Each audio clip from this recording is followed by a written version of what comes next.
Did you think being a great producer and mixer wasn't going to happen until you had a studio full of instruments, outboard, and every plugin under the sun? I sure did, so I rinsed my credit card and my sanity to within an inch of my life, researching, collecting, and even building mountains of gear and software. But the more I collected, the harder I found it to be creative, so I went on a 4-year quest to figure out why. In the end, I designed a system to drop into the creative flow on demand and get days of work done in a few hours. In this video, I'm going to share one simple change at the root of this system whose ripple effects made it 10 times easier for me to write, produce, and mix music. I'll share how you can do it for yourself and whether you really do need to delete your plugins to make it happen.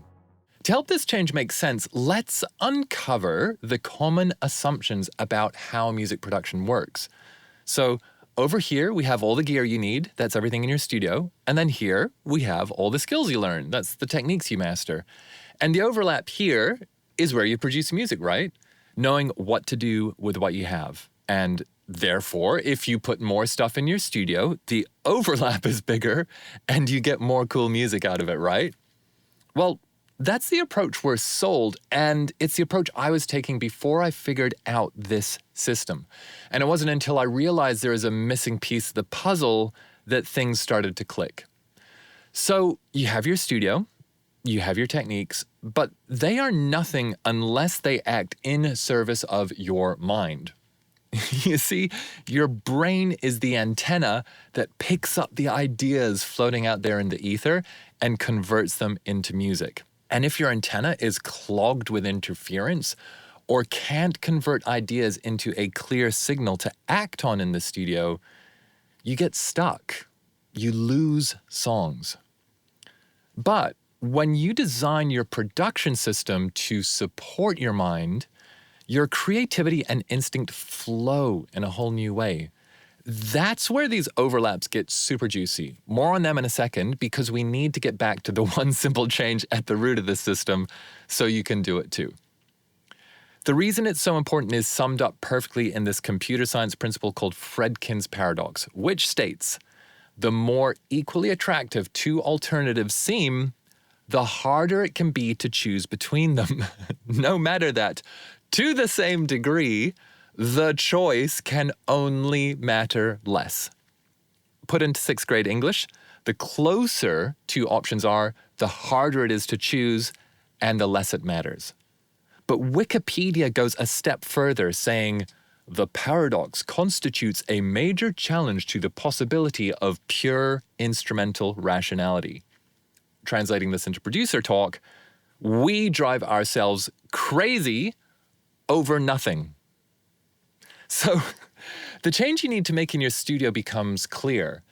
Eliminate equally attractive alternatives to stop yourself going crazy over choices which don't make your music any better. We'll go through how to do this in the 3 areas of your production system. Then at the end, I'll explain how your creative process gets unlocked by this change you're about to make. And hey, if you're a beginner, this might apply less to your current situation if you don't have that much gear, but it will save you many headaches in the future. And if you are many years into your production journey, then this might be that little missing piece that unlocks everything for you. Right, let's start with your studio setup. Time to identify those equally attractive alternatives so that you can remove this bottleneck from your creative flow.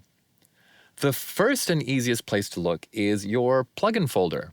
Classic gear emulations are everywhere, and I'll bet you have a bunch of Moog Model D, Juno, and Prophet clones, and tons of 1176s, Pultecs, Neve EQs, and on and on and on.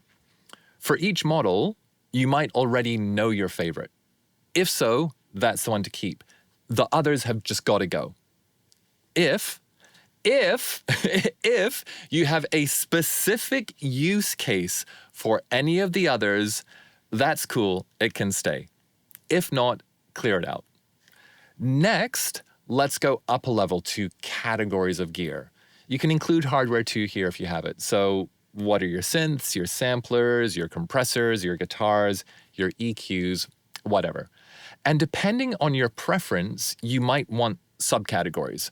For example, I keep plate, spring, chamber, and algorithmic reverbs handy for mixing. But I only keep one physical analog polysynth in my studio for writing and production. Now, this will take some thinking and reflection, but please stick with it until your categories feel clear to you. You'll be there when you can name their role in your production process, how they serve your signature sound. And then same process, pick your favorite, keep specific use cases, and let the others go. Make sure each category is as clear and uncrowded as possible. Now, I know we're on the internet and it's tempting to just wish some expert could tell you which pieces are the best. And I could tell you which ones I've chosen, but the most powerful side effect of doing this yourself is that you are personalizing your production system. You're refining your taste. And this is how you develop your signature sound, your style. But you'll find it so much easier to make those choices once we go over this next step. This is where your technique area is critical. It's not just the choices you make, but the actions you take that bring your production to life, okay? So having the best sounding gear is irrelevant if you can't dial it in quickly to what you hear in your head, what the song needs. So the big shift here is you don't need to be some walking human user manual who knows every piece of gear inside and out. Instead, just embrace the pieces you naturally gel with. Now, before this change, my studio had this vast collection of advanced German software synths. They'd make mind-blowing noises, but I didn't have the bandwidth to understand the complexity of their sound engines.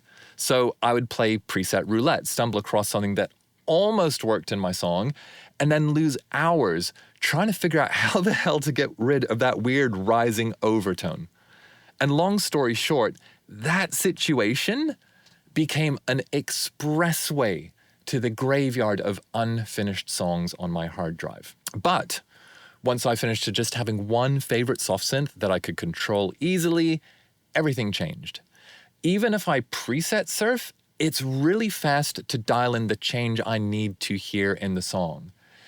It's also easy to cook up something from scratch in the middle of a writing flow if I need to. And I really do not miss the fact that my music doesn't sound like a science experiment anymore. So the same goes with everything in your system. Like, I hate complex compressors. I've never popped open the advanced options of my favorite mix bus limiter. My custom channel strip has about 10 simple controls that give me 90% of my mixing results. So really, just like pick the pieces that you connect with, that you naturally flow with. It's a personal choice. And it all boils down to this.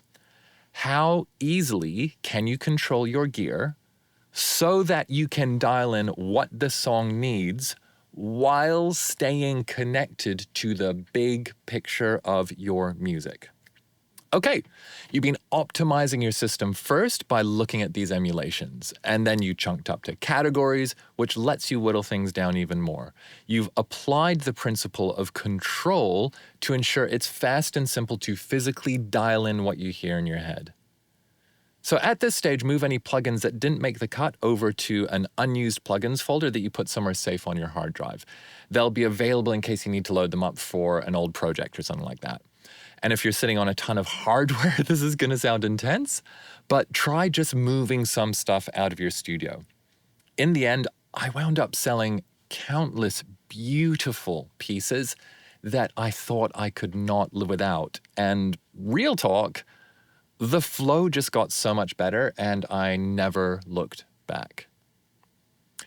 Now, there's one more dimension for this change in your system, which is mind management tools for any time you feel Fredkin's paradox creeping in, whether that's in a session or even in this process of optimizing your system. So here's the game-changing technique for you.